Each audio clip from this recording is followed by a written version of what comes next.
Bobby, you here again? Yeah, my doctor told me to reduce stress at work, so I come to Buffalo Wild Wings to eat lunch and watch sports. I get to pick one of 7 entrees, like sandwiches and salads, plus one of 7 sides. Well, I like sides. It's so affordable I can finally take a vacation. Where you gonna go? Here, Tim, here. Introducing the new B-Dubs Fast Break Lunch Menu, starting at a new low price. Dine in or order takeout weekdays between 11 and 2. Participation and availability may vary. Buffalo Wild Wings. Wings, beer, sports. Blog Talk Radio.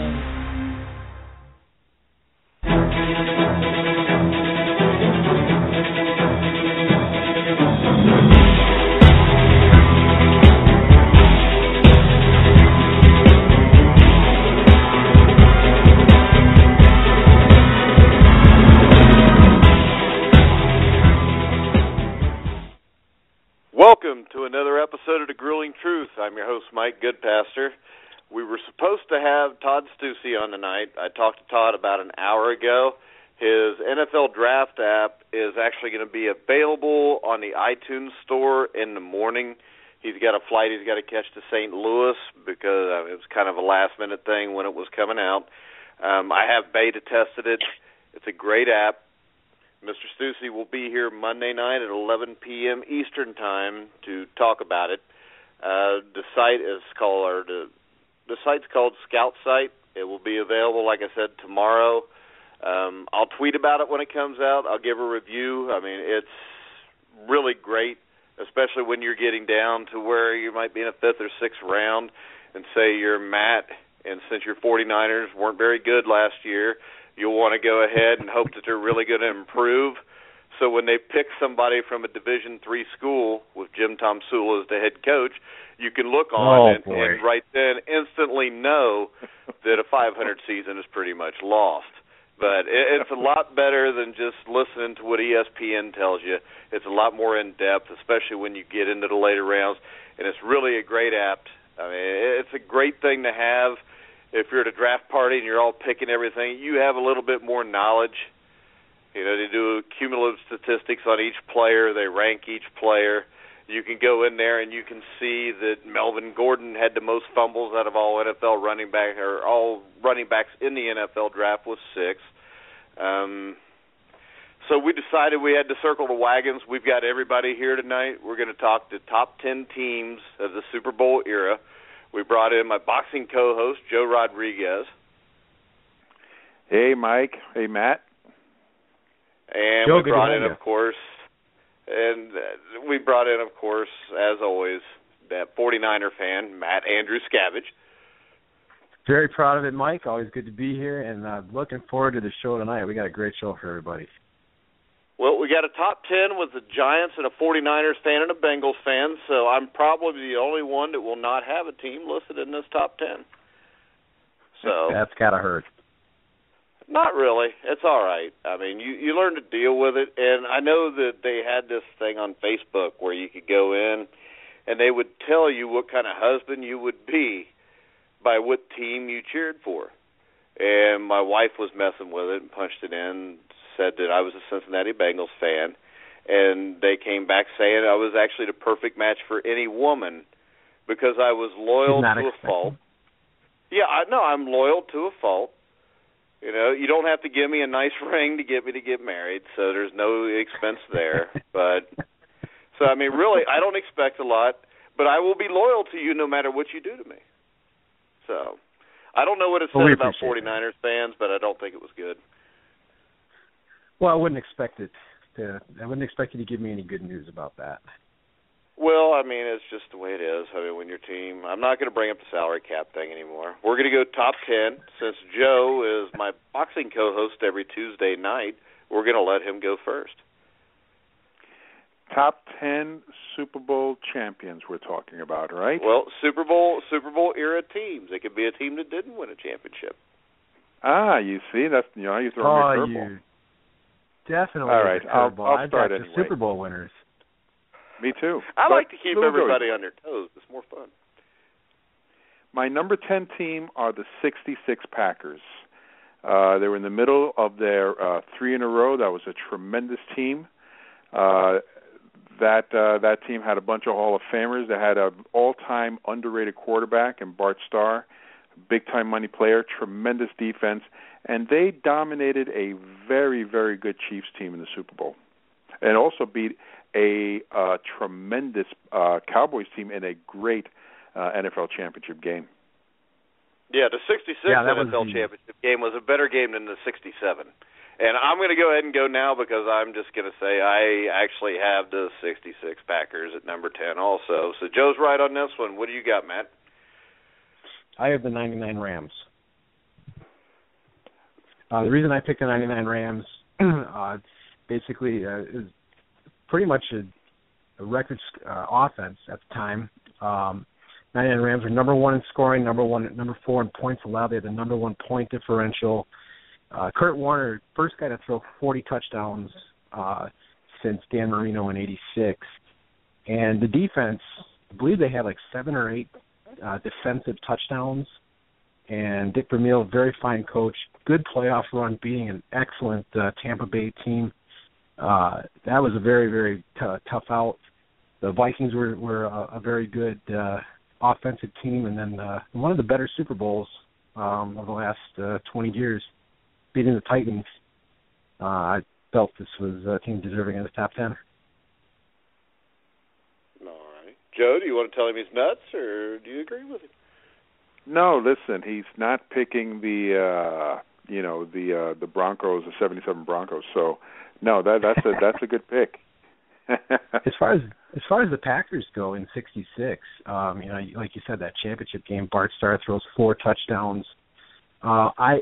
If we were talking about, I would have included the '62 Packers as a top 10 team. The '66 was good. I felt they had dropped off in the run game. Jim Taylor was slowing down, but they were still quite outstanding. I believe they had the number 1 defense again. And like you said, they beat. Well, and the thing is, they went to Dallas and beat a really good Dallas Cowboys team. And that Kansas City team, 3 years later, was a team that has to merit consideration into this list also. Plus, you had Vince Lombardi, who was one of the top 2 or 3 coaches in NFL history. And even though they were a little bit older, there was still a lot of Hall of Fame players on that team. You had a great offensive line, Forrest Gregg, Fuzzy Thurston, guys like that. So I think that it's hard to ignore. You got to have at least one Packer team in there. Yeah, that's fair enough. That's a big reason why I picked that Packer team. That Dallas team they beat in '66 was a tremendous team, arguably better than the Packers. But the Packers overcame Dallas, as Mike mentioned, in Dallas in a great, great game. Well, my number 9, I agreed with Matt's number 10, only I moved him up 1 spot. I got the 99 Rams at number 9. So like Mike, that I had at 10. Huh? You had him at 10, I had him at 9. Right. Mike, you're so wrong. Is that all right? Okay. So, Matt, you were wrong, but that's all right. We'll go on. What's your number 9, Matt? I have the '86 Giants. Ooh. MVP of the league, Lawrence. And I don't know what I'm going to get here from our guest today, but '86 Giants. With the MVP of the league, Lawrence Taylor, Phil Simms, Joe Morris. I believe had his best year with something like 1,500 yards. I think he even had 21 touchdowns. Mark Bavaro, and that defense was just absolutely lights out. Bill Parcells, the number 8 offense in the league, number 2 defense, but also number 2 point differential. One of the best teams I've ever seen, even though they did have their problems on offense. Joe, do you want to disagree with them? I do disagree, but my Giants are higher on the list, so when I get to them, I'll explain why I think they should be. All right. What's your number 9 then? My number 9 team are the '69 Chiefs. Mike just wrote an article about how overlooked this team is, historically speaking. This was a great team with no flaws. This was a complete team who could run the ball, who could pass the ball, and the defense was as nasty and as devastating as arguably any defense in NFL history. They were tremendous. And ahead of their time, they had the great Curly Culp on defensive line, along with Buck Buchanan. That they had two of the greatest linebackers who ever played the game, and Willie Lanier and Bobby Bell. And they had the great Emmett Thomas, who's a Hall of Famer, and as Mike so astutely pointed out, they had Johnny Robinson, the other corner, who was a very underrated corner. Tremendous team. Hey, did you just call me a bad word? Because I don't know. I'm from Indiana. I don't know what astute means, but... Another thing about the 69 Chiefs, they beat the defending champion Jets at Shea, shut them down, no touchdowns, held them to 2 field goals, and they went to Oakland and beat the Raiders after they had lost to them twice during the regular season. So that was really a great team.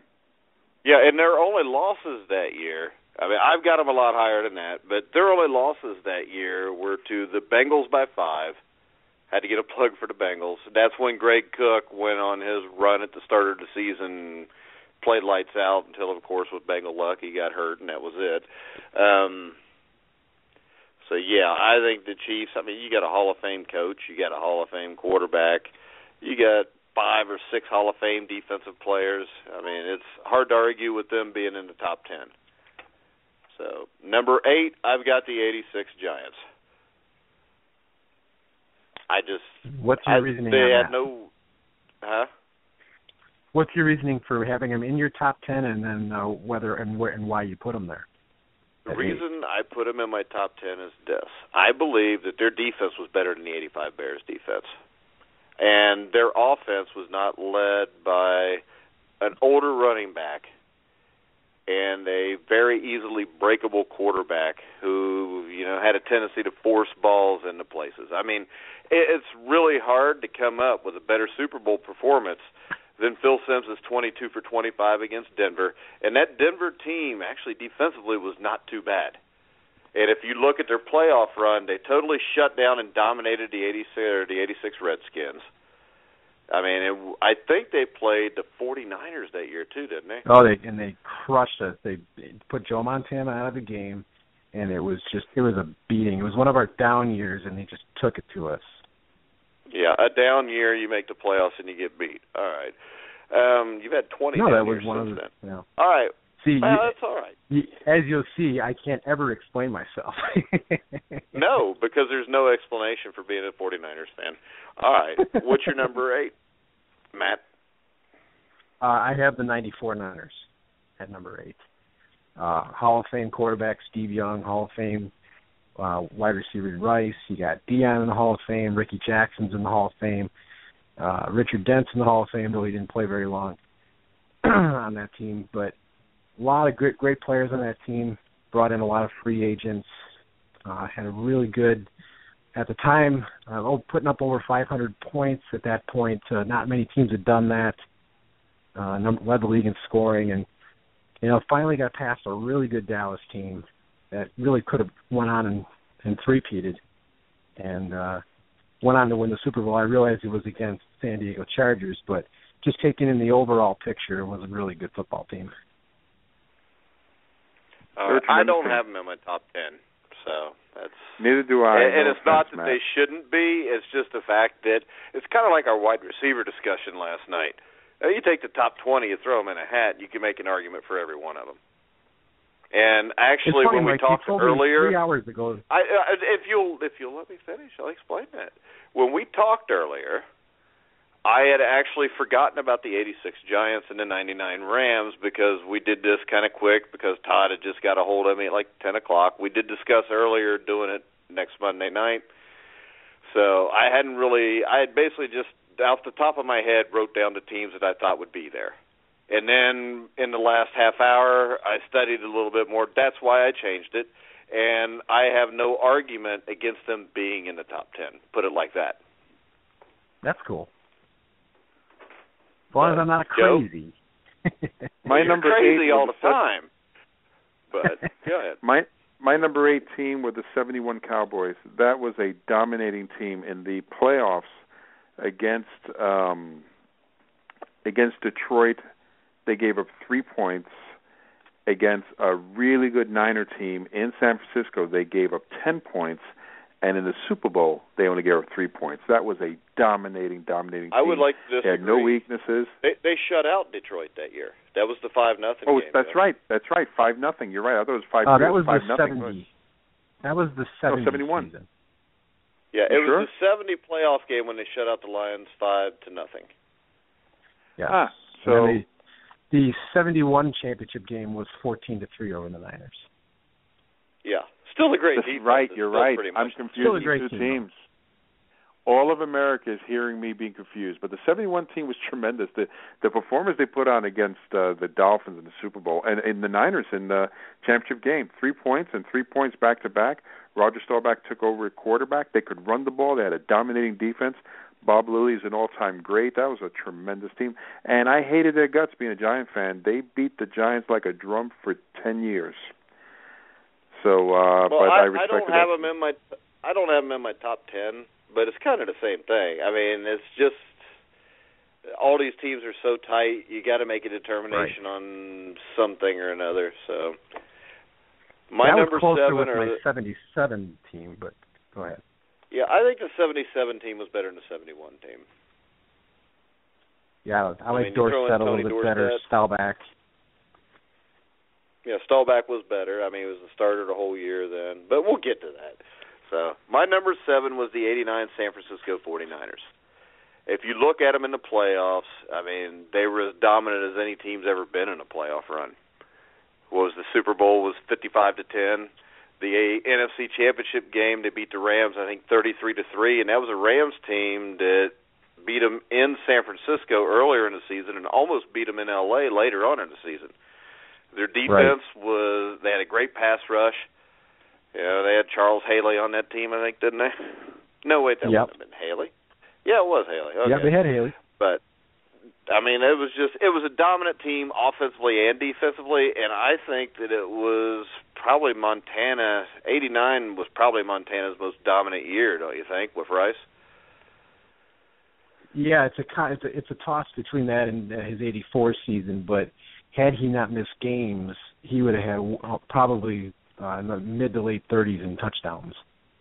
Yeah, and they were still winning 26. with the backups too, weren't they? So. Yeah. But what do you got, Joe?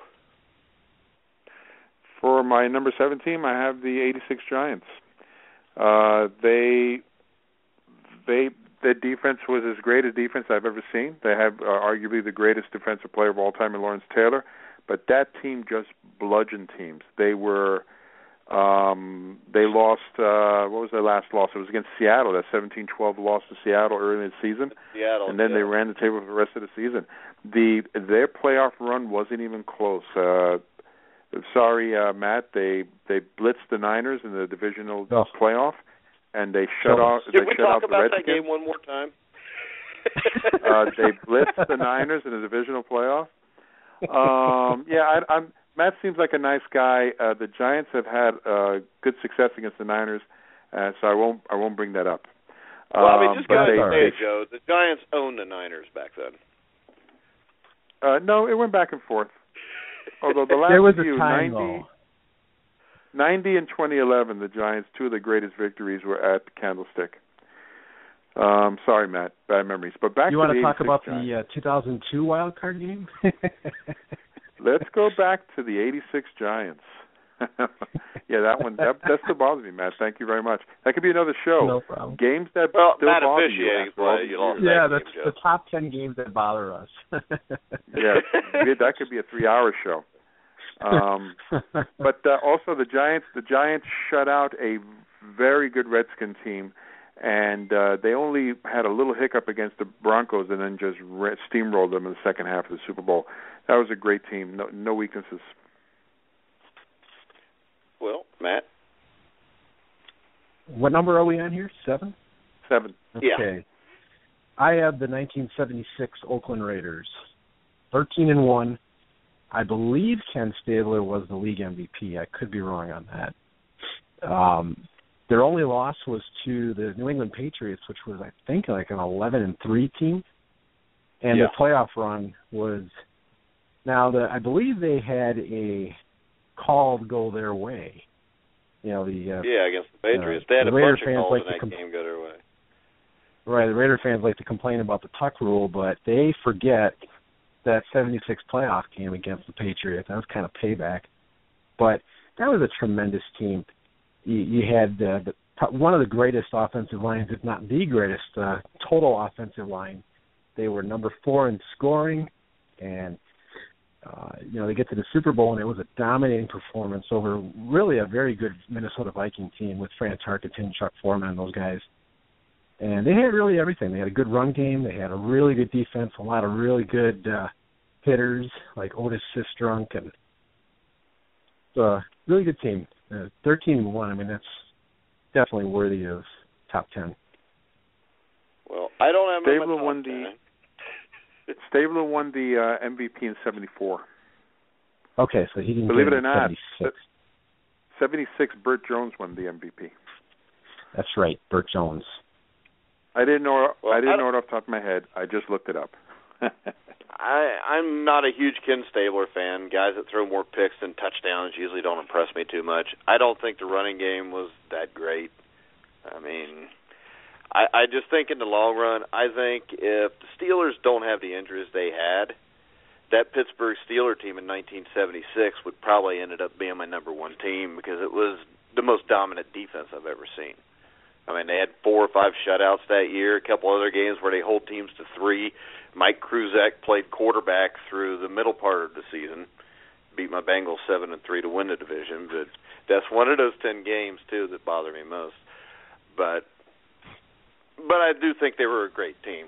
Like I said before, not much separating them. Joe? I already gave you my number 7. We're at the number 6 now. Number 6, yeah. So you want me to go with number 6? Yeah. 85 Bears. For one season, as dominant a team as I ever saw. Great defense. I think they kind of had a bit of Mike Tyson going for them. I think a lot of teams were really afraid of them with that 46 defense and that blitzing from all angles.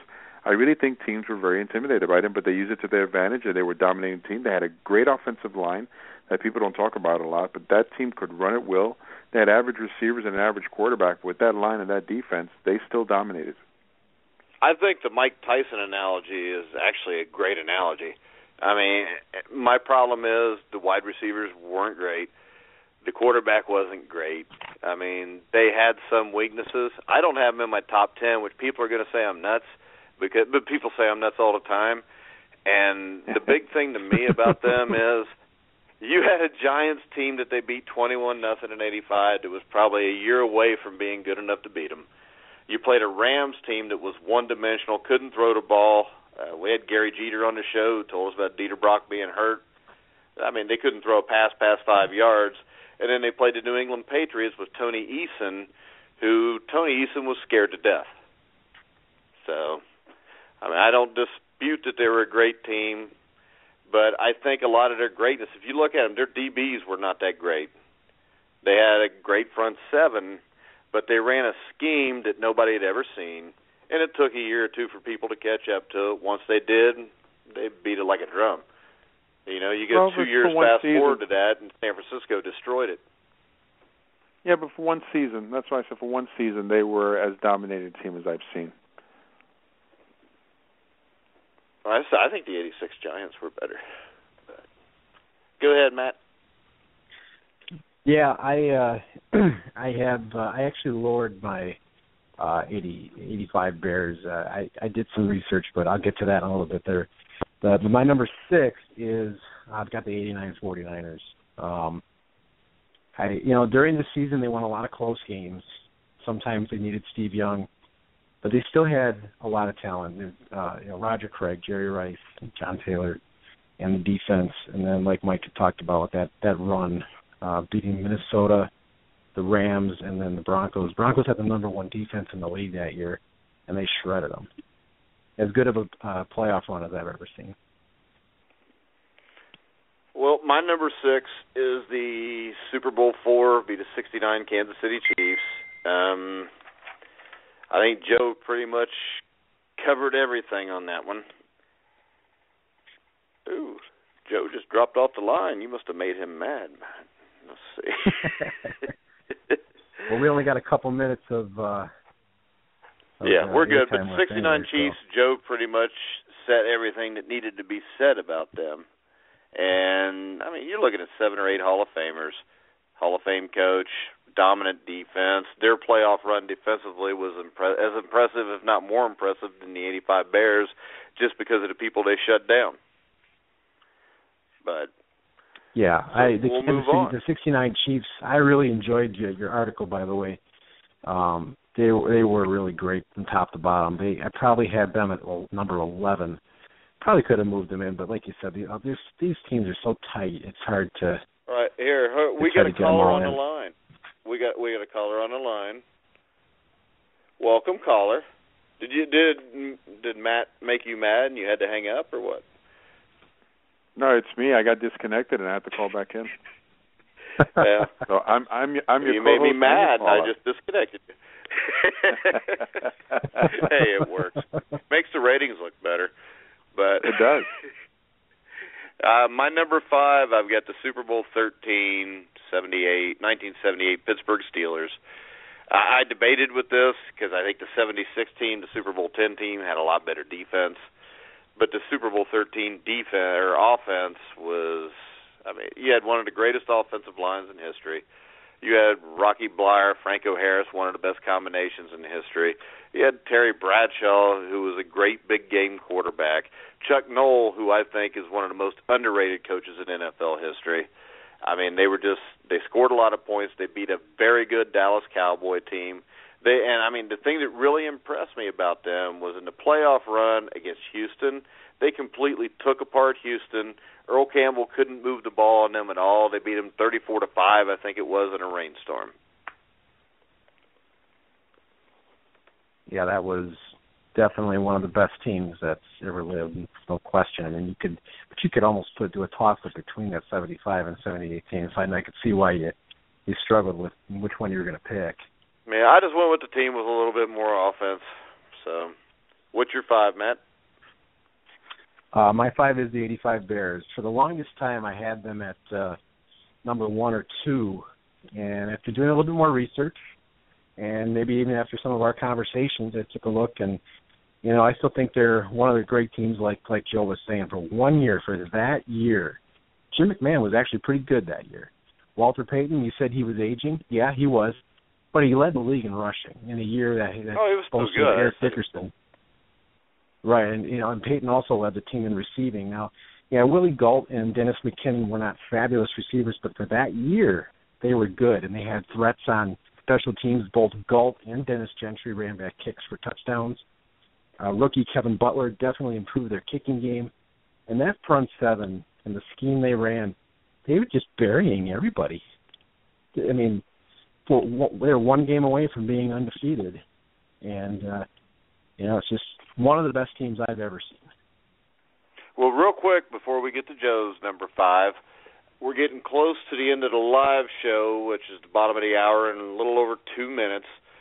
Top of the hour, you'll be able to get the rest of the show on archive time. Remember, Todd Stussy couldn't make it tonight because his draft app is actually dropping in the morning. He will be here Monday night at 11 p.m. to talk to us. We'll go ahead and we'll review the draft app. We'll go from there. Joe, number 5. Number 5, I had the 76 Raiders. They were a complete team. I know you mentioned that you didn't think they ran the ball great, but they had a two-headed monster, if I remember correctly, right. Clarence Davis and Van Egan. They had a great offensive line. They had great receivers, one of the greatest tight ends who ever lived. And Stabler at times was a great quarterback. He could be inconsistent a little bit. That was a tremendous defense, very well coached. It was a complete team. They only lost once. So it was a dominating team. They're my number 5. What's your number 4, Matt? Or number 4, Joe? We'll let Joe follow up. 72 Dolphins, undefeated. They lost Bob Greasy to a broken ankle, and Earl Morrall came in, and that team did not miss a beat. I've heard some criticisms that they had a bit of a soft schedule, but they had a great defense, and that team had a lot of character, and, hey, they're undefeated. They definitely, some people argue they should be number 1. I don't think so, but they're my number 4 team. How about you, Matt? Well, I'll like to speak to the Dolphins as well. I struggled also with where do I put the Dolphins, because they got there in '72 despite all the criticisms. They went undefeated, but then they got back and won it again, and they were even in the Super Bowl the year before. That said, I don't have them in my top 10, but it's really, really close. The guys that I put in my top 5, in the whole list, I just felt were just a little bit better. But no, I respect what you say, because they also had Paul Warfield, and they had the three-headed rushing attack. So yeah, I mean, I can understand why people definitely rank them. But my number 4, I've got the 2004 New England Patriots. My opinion, the best Tom Brady team. You had Corey Dillon, who left the Bengals for greener pastures to go out and get a ring. I know Mike loves that. But I don't know why you got to take shots at me all the time. That's really rich. The problem is this. I can make snide comments about your team because your team won. So that just makes me the sad person that feels really bad. When you make comments as the team that dominates my team, then it makes you look like a bully, and nobody likes a bully, man. Joe, you know how you can tell I'm really like the bully type guy, right? Absolutely. Just listening to you, you're like Mike Tyson. Right. But you had Corey Dillon, I believe, rushed for over 1,600 yards. Really gave the Patriots. They were good in 2003 and even in 2001, but now with Corey Dillon there, they really were a complete team, and they still had the great defense. Brady, it didn't seem to matter who you put in there. Brady was. Guys got open. Troy Brown. It didn't really seem to matter who was in there, and able to go and win back-to-back titles. The last team to do it, and so I'd put. I feel like I had to get a Brady team in there, and they're my picks. Alrighty. I think you're nuts on that one, but I'll let that go. My number 4 is the '77 Super Bowl 12 Dallas Cowboys. I mean, you had Roger Staubach at the top of his game. Tony Dorsett, as a rookie, rushed for just over 1,000 yards, but if I remember right, they didn't even start him in the first 3 or 4 games because Landry didn't like to start rookies. Defensively, I mean, their defensive line, I mean, Ed Too Tall Jones, Jethro Pugh, Randy White, I mean, they were loaded. Harvey Martin? In the playoffs, Yeah, Harvey Martin. Harvey Martin. I didn't forget it, but I had it written down, and my handwriting's so bad I couldn't tell what it was except for the M, so I just skipped over it so I didn't have to think too much. But if you look at their playoff run, you beat the Bears 37-7 with Walter Payton, close to being in his prime. You come out and you beat Minnesota 23-6, which I know they had Bob Lee at quarterback, and Bob Lee wasn't really a very good quarterback. I hate to say that because I know Bob listens in a lot, but I had to say it, Bob. I'm sorry. But, I mean, the Super Bowl, they played a really good Denver team and dominated the game. I mean, Denver had a bunch of turnovers, kind of hung in. It was 20-10. They brought Norris Weiss in, and then Dallas shut them down. You had Tom Landry, who, like Chuck Noll, I think is a really underrated coach. But that's my number 4. And Matt, give us a number 3. Number 3, I'm going with the 1993 Dallas Cowboys. I was stuck between the 77 and the 93 team. I decided to go with the 93 team. That could be the greatest offensive line that's ever played as a single unit, other than maybe the 76 Raiders. He had Emmitt Smith on the top of his game. Guy misses 2 games with a contract dispute, comes back and still leads the league in rushing. Troy Aikman was pretty much near flawless. Didn't put up a lot of points on the passing end, but with Emmitt Smith there, I mean, it was so balanced. Michael Irvin, Alvin Harper was darn near unstoppable. They said Jay Novacek. The defense, now the 92 defense was number 1 in the league, but the 93 defense came out and actually was better in points allowed. Leon Lett was becoming a bigger part of the scheme. He was actually, despite his miscues, was pretty dominant many times. He had Charles Haley, Russell Merrill, and Ken Norton, really balanced attack, and then they go and beat up on the Eagles, the Niners, and then the Buffalo Bills. And the Bills were playing them actually really tough in the Super Bowl. And then once James Washington returned that fumble, that was it. But probably the best Dallas team of the 90s. One of the most complete teams I've ever seen. As much as I hated them, they were great. I enjoyed what they did to the 49ers in the early 90s myself. What do you think, Joe? Of course you did. Well, you don't have to tell me about that 93 Cowboy team that separated shoulder game against the Giants still haunts me, and that's another game for my Games That Still Haunt Me show. My number 3 team are the 84 Niners. That was a phenomenal team that I hated. They also beat my Giants. That team came within a hair of being totally undefeated. That team had no weaknesses, had a great defense, maybe the best defense of the Joe Montana era with the Niners. That 84 defense was unbelievable. And offensively, they beat a really good Dolphins team in the Super Bowl. They handled them easily. They beat a good Giants team. They dominated the game. And if you remember, Matt, Harry Carson scored the Giants' only touchdown in that game. And they shut out the Bears in the championship game, one of the hardest hitting games I've ever seen. That was a great team. All right. My number 3 is the Super Bowl 7 Miami Dolphins. I think it would be almost criminal for anybody to leave them out of it. They were undefeated. People talk about a soft schedule, which they had a soft schedule. They played the two best teams they played in the regular season were both 8 and 6 teams that didn't make the playoffs. What people forget is they go to the playoffs. They play the Cleveland Browns, who are the wild card at 10 and 4. They beat them. They go to Pittsburgh and beat a Pittsburgh team that was, I believe, 11 and 3. And then they go to the Super Bowl and they beat another 11 and 3 team in the Washington Redskins. They were underdogs in the Pittsburgh and Washington games. And I think a lot of people forget that. I mean, because I know that I used to get caught up with that. Their schedule was terrible.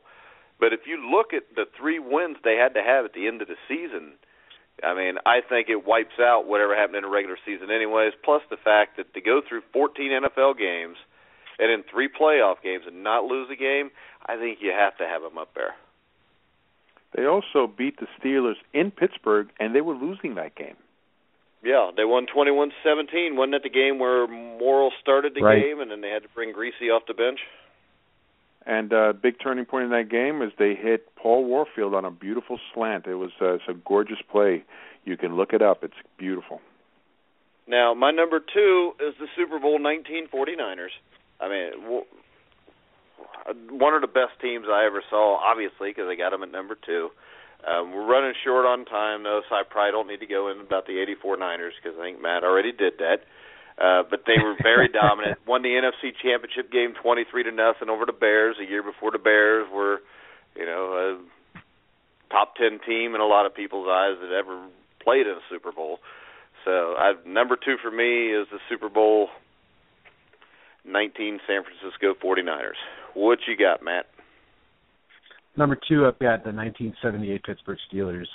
It's basically my number 1 and 2 are basically tied, but I also chose the 78 Steelers. I felt like they had a little bit more on offense, like you said. They don't just have Randy Grossman; they also got Benny Cunningham, and you still got Swan and Stallworth, the offensive line. Defense was basically the same, but they were so good. That's my pick for the best Steelers team, but it's obviously close. All right, Joe. My number 2 team were the 92 Cowboys. That team was, I couldn't stand them, but I could not deny their greatness. One of the great moments for me was when they were in San Francisco. I'm sorry, Matt, it's a bad memory. There were crowds against them. The crowds against them, they're on their own around 5-yard line, and they called a perfect slant to Michael Harper that totally silenced the crowd. It was one of the great plays I've ever seen in a big spot. Alvin Harper, forgive me. One of the great plays I've seen in a big spot. It was that was a great team, and they beat a really good Bills team, and they totally wiped them out. All right. What's your number 2, Joe? We'll just keep you going. That was number 2, Cowboys. My number 1 team. Oh, number 1. What's your number 1? 78 Steelers, flawless team. 78 Steelers were a perfect team to me. It was the greatest team I ever saw. They had They could run the ball. They could pass the ball. They had a great quarterback. They had a great defense. They had a great coach. They had the only thing that team didn't have was a kicker. Roy Gerella was horrendous. Yeah, he was bad. Nope. Matt, what's your number one? My number one is the '84 Niners, but it's it's oh my basically God, really? Why does everything with you have to be number one for 49ers? Every well, top I had 10 to do we've that had, for you, Mike. has said number one was a 49er. Go ahead. I have to do it for Mike because he just loves it so much. But the entire secondary went to the Pro Bowl that year. I think a lot of people forget that. All four guys. It was the most complete team I ever saw. 3 points away from being undefeated. But, it looks like all of us basically agree. The Cowboys of the 90s, the 78 Steelers, and the 84 49ers were the top three teams of all time. So it's pretty close. Don't speak for me. I haven't given my number one yet. Well, I'm going based on past conversations. But you know what? You're going to surprise me again. Why do you do that? The 2005 Bengals. 2005 Bengals, right? Beat the 2005 San Francisco 49ers. Okay. All right, my number one are the 1992 Dallas Cowboys. I don't even think it's close because I think they were a team. They also had a kicker, which puts them ahead of that Steeler team. But they were only the third defense since 1980 to hold opponents to fewer than 4,000 yards in a 16-game season. The only other two to do it were the 84 Bears and 91 Eagles. I mean, their defense was ranked number one in fewest yards allowed. Their defense finished first in total defense.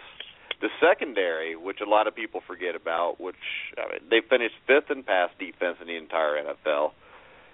They led the NFL in defense against the rush, fewest first downs allowed. I mean, they were just perfect defensively. They were fast. They were young. If you remember, they were the youngest team in the NFL at that point. Yeah, that was actually very scary for me. And Joe. They set an NFL record by holding the Seahawks to 62 yards in a game, and they held the Chicago Bears to fewer than 100 yards in a game. And Super Bowl 27, I think, really summed them up. They score 52. They give up 17, but they caused the Super Bowl record 9 turnovers. I think it was like 5 fumbles, 4 interceptions, or vice versa. And they scored two defensive touchdowns. And 4 of their starters were rookies or second-year players. Yeah, that team made me sick. Yeah, they had the greatest offensive line in NFL history. Yeah, the top 2 or 3 we all agree on, basically, just different order. Right. But so if we have a minute, maybe we could talk about the 1990 and 2011 NFC Championship games. Nah, sure. How about the O? That's good. The O2 I want to talk about the 81 Bills-Bengals playoff game. But all right, so we all agree that that's our top 10. Everybody had a number one, and I won the argument. So now we'll go ahead and talk about what we're going to do next week. Actually, 10 guys just tweeted and said, Mikey, that you lost. Well, see, you're making it up because you only got like 12 followers on Twitter. I got 10,000, so somebody could tweet me something, all right? So, that's my dummy account. That's your dummy account? All right. Well, we got to wrap it up. We got like 2 minutes left. I want to thank Joe and Matt. It was a good time. It was the conversations we usually have when nobody's listening. Hopefully somebody's out there listening. And it looks like from looking at the board there are people listening. So Joe's my co-host for the boxing show, which we will have former light heavyweight champion of the world, Donnie Lalonde, next Tuesday night. I know Joe's excited about that. Absolutely. Okay. Heck of a fighter, and he's also had an interesting life, too. Yeah, Teddy Atlas. And among other things. Yeah, fought Sugar Ray Leonard, great fight. Next Wednesday night, Matt and I will have Gerald Riggs, former 3-time Pro Bowl running back from the Atlanta Falcons. One of the best backs Monday I saw in night, the 80s. He was really good, and he was great with the Redskins. His last game he ever played was Super Bowl 26, where he scored 2 touchdowns. So, not much better way you can end a career. And then Monday night, Todd Stussey's Draft App will be here at 11 o'clock all of those nights. We will have a show probably Thursday night also. Don't know if we'll have a guest or if we're going to have a top 10 where a San Francisco 49er team or player ends up at number 1. So, you got any closing words, Joe? Finds its way nowhere on the list. Okay. Hey, you know what? I can hit mute. That's the beauty of being in the studio, okay? So all I got to do is push mute, then you can't talk, and then we'll make fun of you for the last 2 minutes. But do you have any final words, Joe? No, I really enjoyed it. Matt and Mike, thanks very much. This was a great conversation. Yep. Joe, thanks, good Joe, to meet and you. we'll talk to you Tuesday night with Donnie Lalonde. Looking forward to it. Oh, Matt, any final words? Yeah. Really enjoyed it. Good to meet Joe. Fun conversation, and always a good time. Well, once again, Monday night, 11 o'clock Eastern Time, Todd Stussy.